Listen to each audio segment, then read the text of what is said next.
I'm in the process of working towards scaling my business to 300,000 a month in recurring revenue. I founded this business just under 2 years ago now. We did 6 figures in MRR in our first 18 months. Want to get to 300K a month now while maintaining really good profit. And the goal long term is to grow the business for an 8-figure acquisition. So I'm in the thick of it, working in this business, and it's my baby, it's my obsession, it's all I think about, all I work on. And 2 months ago, we actually had our best month of the year. And then shortly after, things began to crumble down. Things really started to get bad. Had employee issues. It was literally on the back of celebrating our best month. The first week of the following month, employee problems, system issues, client issues, retention problems, sales problems, marketing problems, every aspect of the business just died overnight. And it wasn't like things got a little bit worse in one department. It's like everything that was working just stopped working. And I could not understand why that was happening, and it was very frustrating, especially because I thought we were, moving on the right path. And I, stopped being a bitch, locked in, put together a plan. And now 2 months later, I've learned so much.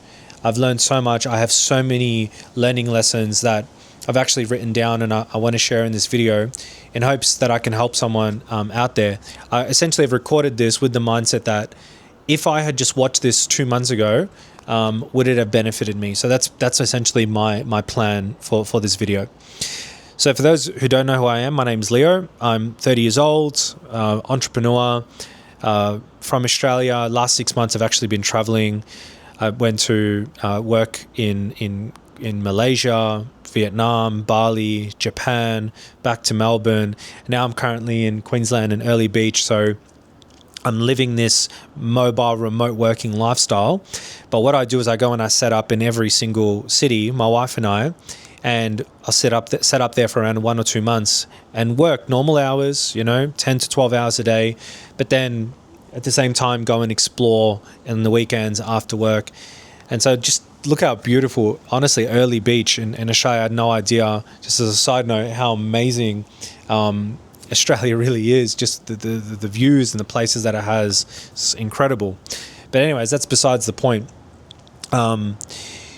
So that's essentially who I am in a nutshell. And I make these videos just to document my journey, but also in hopes that I can help someone out there who is going through a similar journey. Just know that they're not alone, and the thoughts that they're thinking someone else has thought, and the hurdles they're facing someone else has overcome. So I've written all my thoughts out on my notes. I'm just going to read them out, and then I'm going to expand on each one of them. So, record-breaking month in April. We hit our growth ceiling. Everything broke, felt frustrated, and remembered and learnt nothing happens to me but for me. So that's the first lesson that I walked away with. On the back of a record-breaking month, I didn't say I just want to do the same numbers next month. I said I now want to get to this new crazy level. I barely gave myself time to even celebrate hitting that goal, which was a big goal that we had for a long time. I said, okay, cool, we hit the goal. Now I want to hit this next crazy big goal, which was like almost more than doubling the business. And I wanted to do it within a very short period of time. So I made a commitment to that, right? Now, whether you believe in God or the universe, however you believe it, this will all make sense. I believe in God, so I said to God, thank you, I'm grateful. Now I want to get to this next level, and I want to do it fast. I want to move aggressively, and I'm prepared to put in the work to make that happen. And it was almost like at the exact time which I asked for it, the following week, everything came crumbling down. And things that were working previously just stopped working. So that was the toughest pill to swallow. And in that moment, I was so tempted to be a victim, so tempted to just be like, this is never going to work for me. I'm never going to get this business to 300K a month, $500,000 a month, $1 million a month. It's just never going to happen. If we're experiencing these problems now, we don't have a scalable business. We don't have a scalable market. We don't have the right clientele. We don't have the right employees. Like all of these limiting beliefs went through my mind, as I'm sure has went through yours before, until I sat back and I said, okay, if I believe in God and I believe that everything happens for a reason, then what's currently happening, this tough period I'm going through where everything is just, it was almost like everything that could go wrong went wrong in 1 week. This must be happening for a reason, because nothing happens to me, it only happens for me. And when I started thinking from that perspective, first of all, it reduced my stress levels. And second of all, it allowed me to start to actually pay attention and ask myself the right questions. And the right question essentially was, what is the lesson that I need to learn in what I'm currently going through? And I'll share that lesson with you. The next point was, I was sprinting towards the goal of 300K a month, and I thought that if things are breaking now, we'll never achieve our goal. So I'm just going to skip past that because I mentioned it. Although I'd written it down, I already mentioned it. So the lesson that I then learned, which I wrote down, is what got you here won't get you there. I had to really confront my ego and ask, am I good enough to get to the next level? The answer was no. Our ego can get in the way. Reality is, new levels are reserved to those that level up. So when I got to that point where we had hit this record-breaking month, and I said, I want to now get to 300K per month, I did it with the mindset that the knowledge that I have, how I work, the people I have in my team, the systems that we have, the way we market, the way we sell, the way we account manage our clients, the way we essentially run our business, is all we have to do is just put in some more input, spend some more money on ads, acquire more clients. Like, all we have to do is just more of what we're currently doing, and we'll get there. And what hurt me was realizing that that wasn't going to happen. And so I had to accept that I wasn't good enough. My team wasn't good enough. My systems weren't good enough. And I don't deserve to get to that next level. I don't deserve to get there, because if I want to level up, if I want to get to that next level, I'm going to have to level up. Personally, everything's going to have to level up. Every department in the business is going to have to level up. My team's going to have to level up. The way we market, the way we sell, the way we retain our clients, everything's just going to have to level up. And that is a tough pill to swallow. So the lesson in that is, if you're struggling to break through, or you're attempting to break through to a new level, and things are just breaking, and if you attempted to fix them and it's just not working, things aren't working, then the chances are what's causing you to stagnate or not break through to the next levels is that you don't have information you need to have.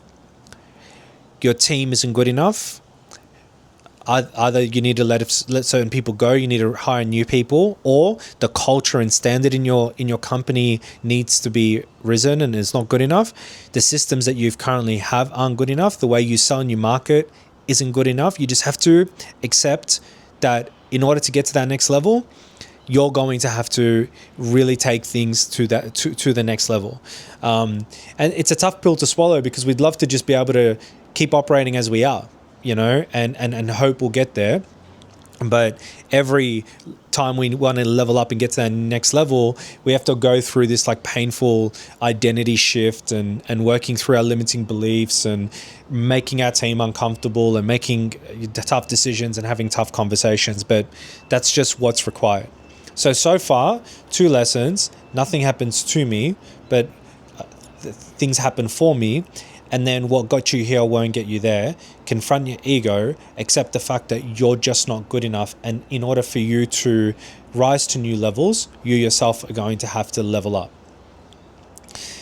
Next lesson I wrote down is the most painful part about accepting that and then working on your bottlenecks, working on, say, for example, revamping it and these 2 or 3 departments, and making these decisions and having these tough conversations and grinding and doing the tough work that's required for you to level up, is that things don't actually get better instantly.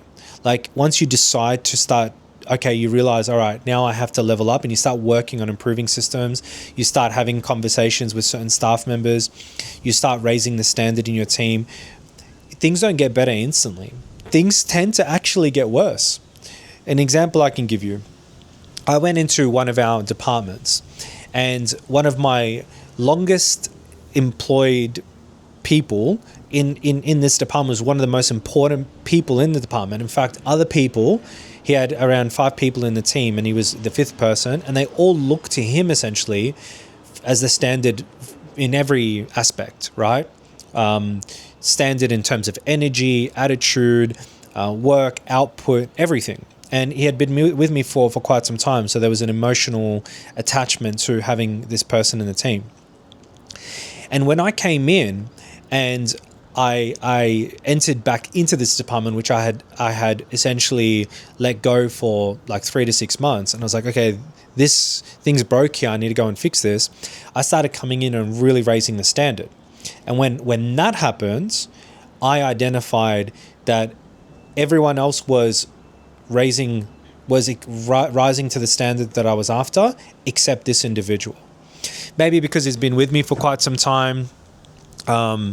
It tends to happen, especially with like employees who come into the early stages of a startup. It's hard for them to sometimes rise up to the changing levels of standard. That's why you end up having to hire new people. But I actually discovered a lot of things in my in this. I had to have very, very painful and tough conversations with him. Gave him a chance. Once you do that and you have these tough conversations, you obviously want to give this person a chance. So time goes by, things don't get better. Then you need to have the conversation of letting them go. You finally let them go.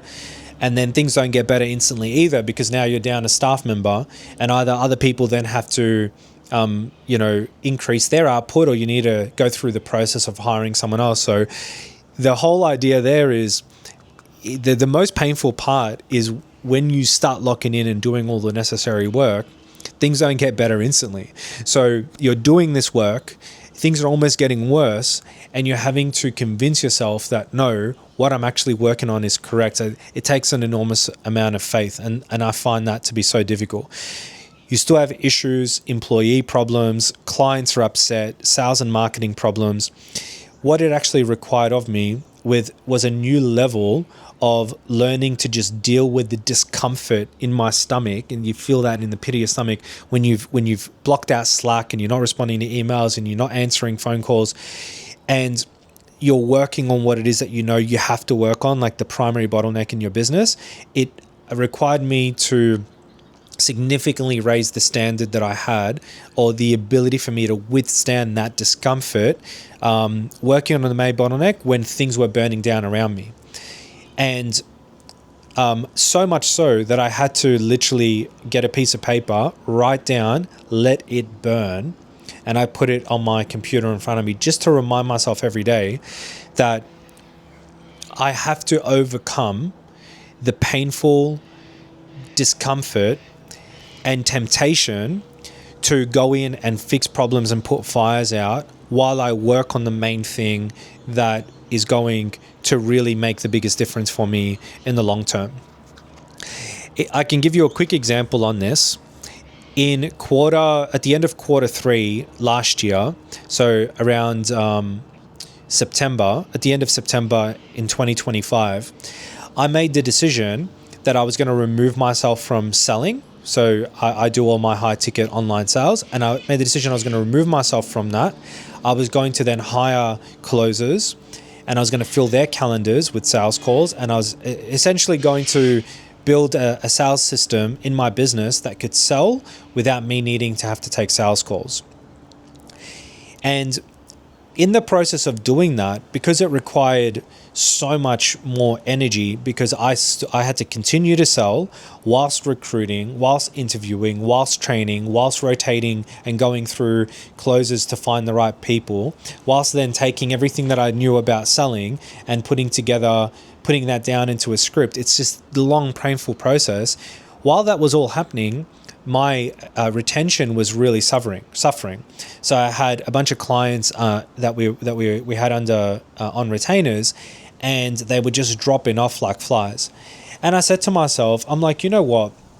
Even if I lose 10 high ticket retainers in the next 45 days, because that's all I said to myself, that's all I need. I need 45 to 60 days. If I lose 10 clients, but I build a system that can acquire 10 high ticket clients every single month, then next year I would have, like, if I can just sacrifice and be okay with losing these 10 clients, this system I'm about to build will get me 100 clients next year. And I will build a system that I will be able to leverage to be able to do that. And that's what I mean. Like, I had to really lock in and just not like avoid the temptation of wanting to call this customer and try to save that relationship, have this meeting, reach out to this person. Like, you have to overcome that and just keep focusing on the primary bottleneck, the thing that will really move the needle in the business. And I did it. And now in 2026, I'm still every single month reaping the rewards and benefits of the system that I built, of those 45 days that I pretty much allocated my attention to last year. And we have a system now that's doing that a system that will go on to acquire over 100 new customers for us this year. And it's just crazy to think about that. Like, what I would have given up just by saying, you know what, I don't have time to build this sales system, I'm going to go and just try and retain these guys. I would have lost 10, and I would have maybe retained 10, but it would have cost me an extra 100, clients. So when you've identified your bottleneck, typically that bottleneck that you've identified, if fixed, is the problem that solves all your problems. So really you need to become okay with withstanding that temptation of working to fix your problems. And that's the hard part. So the message that I want to get across is, if you're working on the right bottleneck and every day you're working and you're putting in the effort and you're putting in the hours and you're focused and you're locked in and you're like, I know if I can just fix this, if I just get this system right, it will relieve the main bottleneck in my business. Just accept things are going to come crumbling down around you. You're going to lose clients, you're going to lose staff, employees will their culture will drop, their motivation will drop. You're going to have problems, system issues, like things are just going to, like it's going to be tough. And the main lesson in that is you just have to be okay with letting certain departments burn while you work on fixing the primary bottleneck in the business. So then once I identified that, I went through a 4 to 6 week period of working on a single department, which was our fulfillment. So really what broke was our fulfillment, our ability to fulfill on the clients that we had. I was putting in 12-hour days. I had a lot of painful convos, fired my longest serving employee, built a ton of systems. I really had to, again, confront my ego. I went to people and I paid people who were 10 steps ahead of me in a similar business model and just said to them, this is what I'm struggling with in my department, and had these conversations where they pretty much allowed me or exposed me for not operating a department anywhere near the level that it needs to be operating if I want to grow to the next level. And I just went and built everything that I knew I had to.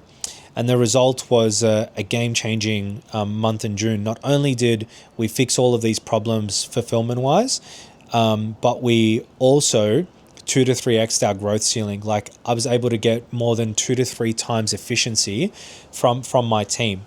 So now I know if I don't change anything and we just maintain the same results, we can 2 to 3x from where we currently are. And I know we have the systems for that, and that's just incredible. Honestly, like, being on the other side of it, game changing. So it always ends up worth it. And I don't even remember most of the problems and fires that I had. Every day it feels like it's the end of the world. But then when you look back and you fix the primary bottleneck, the benefit you get from the bottleneck being fixed and the money that you get from that, the revenue, the profit, everything that comes from that, it swallows up the cost of anything that you would have experienced because you let a certain fire burn. It just really solves all your problems. So now I'm currently in a 2-week sprint, because I went from one department, I'm in my second department, which was my marketing department. So in order for us to get to that next level as a business, we need to be able to scale ad spend profitably. So what I needed to do was build a marketing department where we were producing more creatives and better quality creatives. And that's what I've been doing. I've been locked in, and the same thing. I've been facing massive resistance on working on this department, but because there's a big knowledge gap for me here. But I did everything I could to bridge the gap. I've learned how to use Claude Code as well. I've built my own app, integrated that app with a bunch of API. I did a bunch of API integrations with specific AI softwares, and have essentially built an app now that is going to allow us to produce 50 to 100 unique ad creatives per month, whether that's you leveraging real UGC or even AI, really high quality AI ad creative as well. And for perspective, previously our marketing department would produce 5 to 10 ad creatives, and it would happen randomly whenever we saw results start to dip. So now we're building a system, like a proper marketing department, proper ad creative department, that's going to allow us to lay the foundation so that we can scale to that next level, and have enough creatives coming in that will allow us to reach new heights. So that's where I'm at the moment. And I think that pretty much summarizes everything I really wanted to go through. I think if I were to, you can leave the video here. This is just me going to be riffing and talking my own thoughts out loud. I think if I really search my feelings, the biggest challenge that I have, that I know is quite common amongst entrepreneurs, is the feeling of working on what you objectively need to work on, whilst being okay with things getting worse in the moment. That is because we're problem solvers, right? Like we're firefighters. So as a problem solver and as a firefighter, I see fires, and you're asking me not to turn on the hose and put it out. Like I can put it out right away. Oh, I find out my team's energy is low. All I have to do is just have a half an hour meeting, and I'll fire them back up. Oh, you're telling me this client wants to leave because of XYZ reason that I know I can fix in a 1 hour, meeting. Let me just take that meeting. And that's the trap. The trap is that half an hour, and then that hour, and then that other half an hour, and then that other 2 hours. It all adds up, and it ends up being so, like, you end up spending all your time putting out fires. And putting out fires is maintenance work. And so you end up having days where you're putting in all this effort, putting out fires, fixing problems, thinking you're being productive, but then nothing happens to your P&Ls, nothing happens to your revenue, nothing happens to the growth of your business. So yeah, that is it. That is it. That's the golden nugget from this video, is just becoming okay with things breaking whilst you work on the bottleneck, if the bottleneck really is the problem that'll solve all your problems. So that's it. Back to work we go. Until next time.